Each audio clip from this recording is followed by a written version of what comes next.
It carried John Glenn into space for his second flight. It flew the 100th space shuttle mission. It has made multiple dockings to the International Space Station, to the Russian Mir space station. It has carried planetary probes. It carried the Hubble Space Telescope into orbit. If it happened on the space shuttle, you can almost be sure that Discovery had a share of that action. And again, following the Challenger accident, became the fleet leader and has never looked back. Tremendous orbiter, a lot of care and love gone into this thing through the years as Discovery is about to make its final flight into orbit from the Kennedy Space Center. Commander Stephen Lindsay and his crew on board, ready to make some history.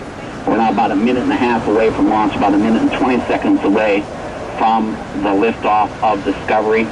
The beanie cap, the so-called ET liquid oxygen beanie cap, has moved away from the vehicle. There's nothing between the shuttle and space now, but blue sky. T-minus 1 minute and counting. NASA Public Affairs Officer Mike Curie calling the final countdown from Kennedy Space Center. You may hear the voice of Josh Firely from the Johnson Space Center take over after liftoff. Orbiter is being transferred, the orbiter power being transferred from the ground to the internal power at 31 seconds here, coming up in 8 seconds. The auto sequence start will kick in, the orbiter's computers will take control of the countdown, and that is happening right now, 30 seconds away from liftoff of the space shuttle. We're now, shuttle computers are controlling the countdown. Oh my God. We're now doing the final purge of the main engines, getting ready to stand by to start the main engines at T-minus 6.6 seconds. It's like Santa Claus. Water deluge system has been activated. Where? Water activation system on the pad. Go for main engine start. There's 3 engines. 1, 2, 3. 1, 0.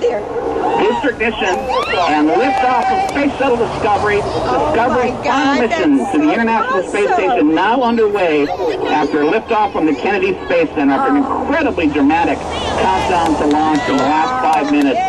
Space Shuttle Discovery cleared the tower, rolling on its back, and is on its way. 8.5 minute climb into space now begun. 133rd Space Shuttle mission, the 39th for Discovery.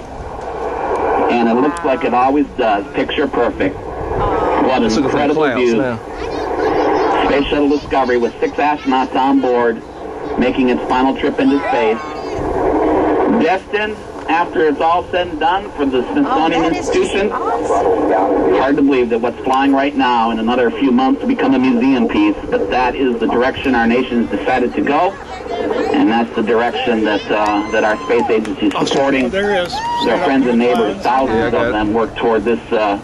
And then I think it'll go that way. Discovery looking good. Now go at throttle up. Discovery moving through the point of maximum aerodynamic pressure.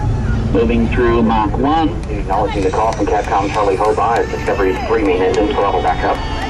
Engine's looking really good here, not coming up on 1 minute. A little bit past that now. And all looking good so far with the launch of Discovery. 3 good engines, 2 solid rocket boosters firing. Steve Lindsay at the controls. Computer basically flying the vehicle into space. And looking really good. Solid rocket boosters fire, as we know, for about 2 minutes, and then they separate. Rocket boosters, Discovery now traveling 2,695 miles an hour. And we're now looking at boosters about ready to separate. The Kennedy Space Center 29 miles. Already 29 miles away from the Kennedy Space Center, as it continues to fire smartly. Solid rocket boosters should be tapering off here now and separating. We'll see they go away. Separation confirmed. And if you're in a good spot in the sky, you saw those drop away. At this point, Discovery's path into space is slightly altered so that it steers to a more precise point into orbit. And the orbiter still heads down. And as we watch this thing continues to fly toward orbit, it'll eventually turn over. That happens a little bit later in the flight. I don't see it now. With about 2.5 minutes since launch, The next major event here now is we're concerned about what would happen if something were to happen. Where would Discovery land? And some of these calls are made now for the remaining 6 minutes or so of launch, and the next one we're waiting for is called negative return. And negative return happens at about 4 minutes after liftoff, and that's the point where Discovery's flown so high and so far away from Central Florida. Can you see it at all anymore? It can't turn around and come back here. It's safer for it to go over to land in Europe should an emergency landing be required. Of course, that's not the case here right now. But they follow those kind of situations all the way up into orbit. In fact, right now they're already tuned and capable to make it to an emergency landing in Europe. So, in fact, in Zaragoza, Spain is the preferred landing site right now. But that's not the situation. Everything looking good. Josh Byerly at Johnson Space Center reporting that Discovery's 3 main engines are burning great. The auxiliary power units are burning just fine. And we're watching a little bit of junk come off. We're watching NASA TV now and watching the camera views from space. We saw a little bit of stuff come off here very late. It floated away, no issues. Didn't see anything major on the way up, but we're so relieved to see this thing off the ground. We may have missed something.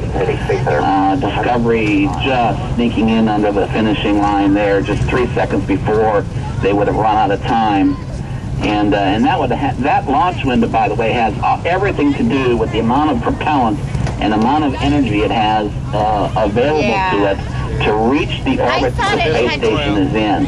And the reason they were down to 3 seconds was that, not necessarily because of the range issue, but in the sense that clock, that 3 seconds, only 3 seconds, the Earth would literally have rotated so far that when Discovery lifted off, it would not have been able to fly, steer itself left or right to get into the proper orbit that the International Space Station is in. Bye, guys. Had enough energy. So that timing has everything to do with how fast the Earth is rotating and the path that the space station is describing as it circles the Earth and the amount of energy Discovery has to be able to fly left or right into that path, that imaginary line that's traced over the Earth as the space station rotates. Not being told, press to ATO is the call from Houston. That's press to abort to orbit.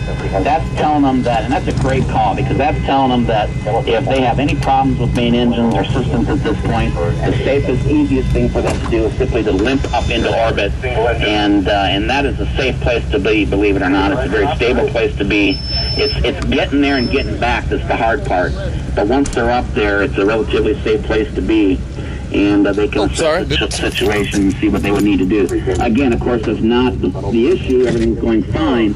But this has always been the way NASA and Mission Control approaches the times in orbit. Hey, thank you for sharing yours. It makes a little bit abort